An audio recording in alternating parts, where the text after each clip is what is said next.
In June 2013, Edward Snowden, an NSA contractor working for Booz Allen Hamilton, started leaking classified top-secret information about the activities of the United States National Security Agency.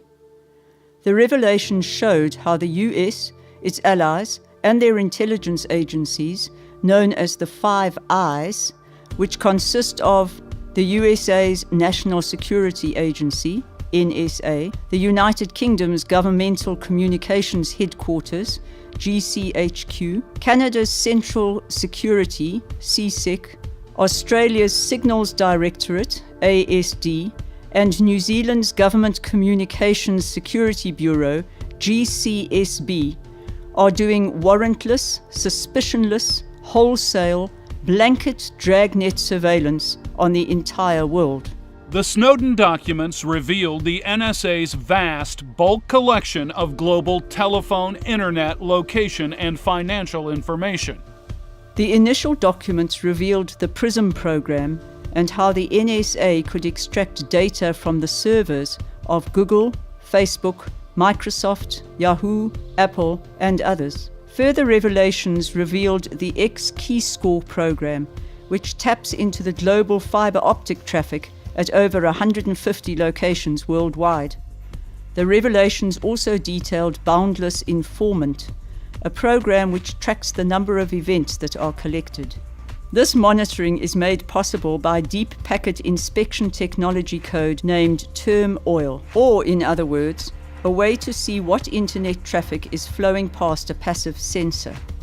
The NSA can also inject packets into these data streams with deep packet injection technology, codenamed Turbine. TermOil and Turbine together form Q-Fire, which can and is used to redirect users to the NSA's Fox Acid servers or to carry out exploitation of users by injecting malware into a connection.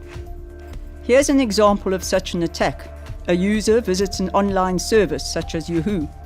The NSA sees this traffic through a passive sensor, and then they can inject malware into the network at a diode or point of attack, which could potentially be your neighbor's compromised home router, and because the diode is closest to you, the NSA will always beat the Yahoo packet.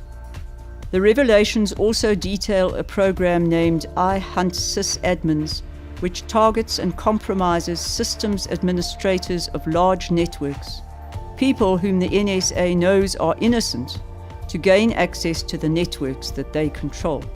Much of the debate has been around privacy, which is extremely important. However, not enough attention has been given to the fact that the NSA has been working very hard to subvert and weaken encryption and internet protocols used to keep us safe.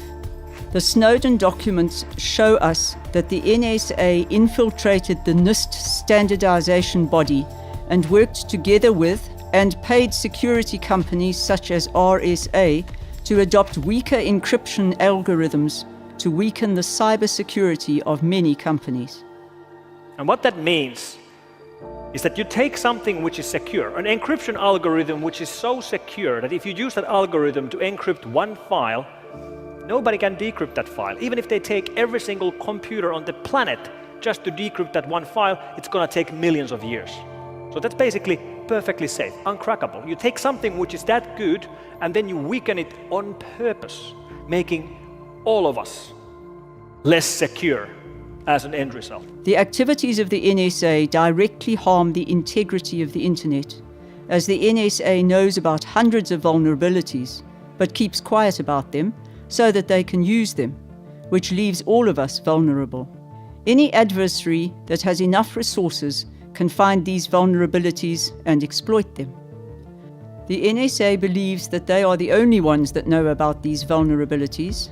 However, many of these vulnerabilities have been found and demonstrated at security conferences. Members of the intelligence community have lied and misled Congress numerous times. Does the NSA collect any type of data at all on millions or hundreds of millions of Americans? No, sir. It does not.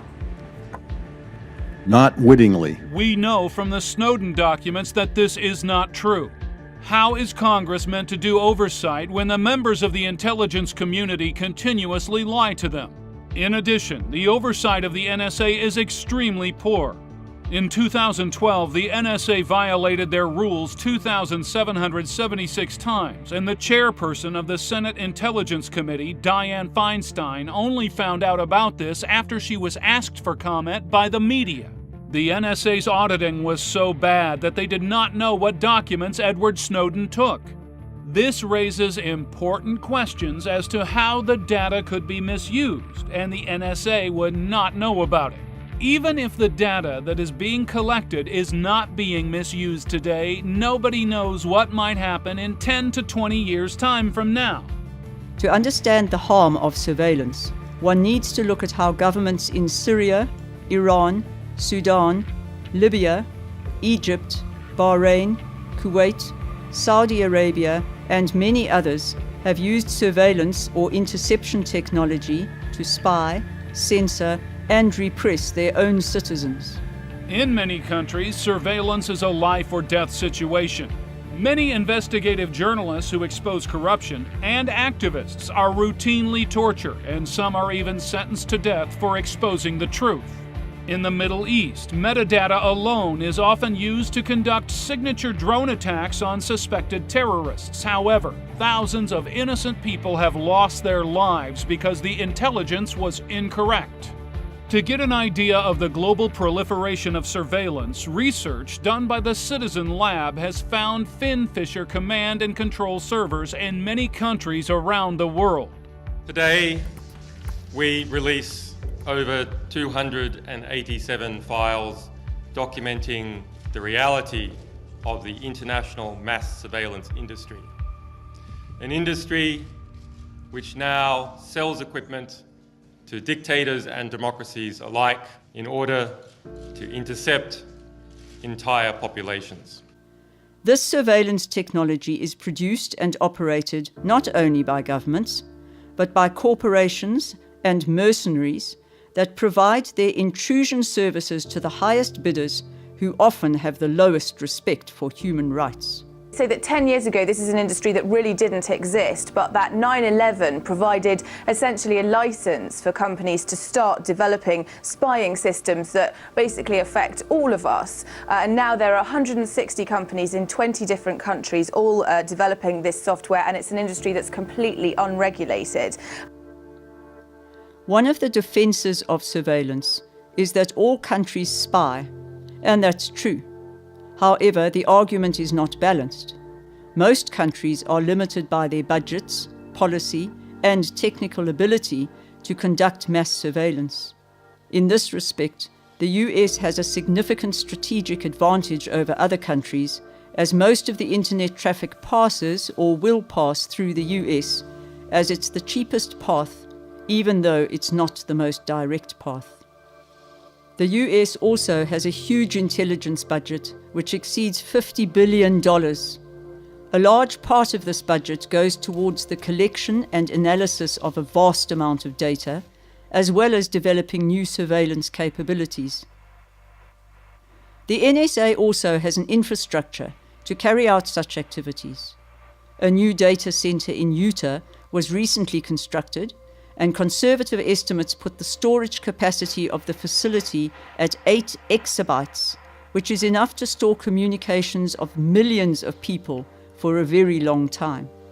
President of Brazil, Ms. Dilma Rousseff, she was one of the targets of NSA surveillance. Her email was read, and she spoke at United Nations headquarters, and she said, if there's no right to privacy, there can be no true freedom of expression and opinion, and therefore there can be no effective democracy.